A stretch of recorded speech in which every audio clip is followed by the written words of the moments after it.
Nabantayan ni Endrina. And right now it's number 10, si Yanson. Balik kay Cinco Flores. Binigay sa kabila kay Bergantin. And scoring his first bucket of the ballgame. His first 2 points. Ito Naagaw din ni Cinco Flores. Balik sa kanila ang bola. Pero nahirapan si number 17 doon. Nice dish on the part of Bergantin to Galvez. That's his first 2 points. It's ayan, si Bergantin nasa baseline, umikot, fading away, and look at that shot. Medyo nagdalawang isip pa siya doon kung ipapasa niya o ititira niya. Sabi niya, I'm gonna shoot kasi wala akong mapasa.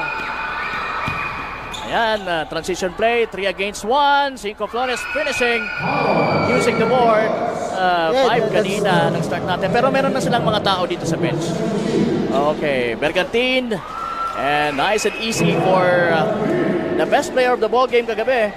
Respectively, with 6 points, partner, for Team Placer. At sa kabila naman, we have Bergantin with 6 points also.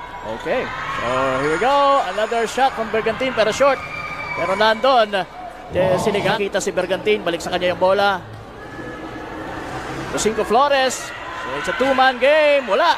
Na-rebound ni Bergantin. And there you go with the bucket. So the part of Escalano. Ina-anticipate kasi na nila, partner, yung corner shot nito.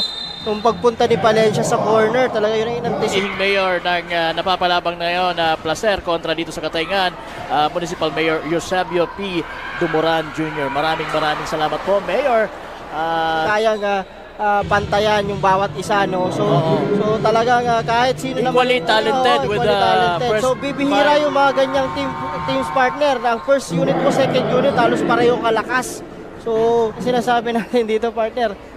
And you have the biggest guy on the floor na si Butuhan to take care of the boards. Kaya lang yun, mamatay sunog ang pinitawan nitong si Ruel Bergantin. Alves na with the ball. Bergantin sizing the defense of Palencia. Binigay kay Galvez. Galvez fires and hits it. Si Bergantin, partner. Against Escalona. Bergantin dribbling with the left. Binigay kay Galvez. Galvez will fire and hit. Another 3-point shot. 9-point lead for Placer. Bergantin now with the ball. Less than a minute to go. Cinco Flores nails a 3. That's a very needed 3. Now Bergantin setting the play. Kapit po kayo. Ito na. Galvez will fire. Bang! Pasok! Ang tira ni Galvez. 3-point lead na lang. 17 seconds remaining in this ball game. Bergantin. Naghahanap ng mga shooter. Galvez. Pasok ang tira! May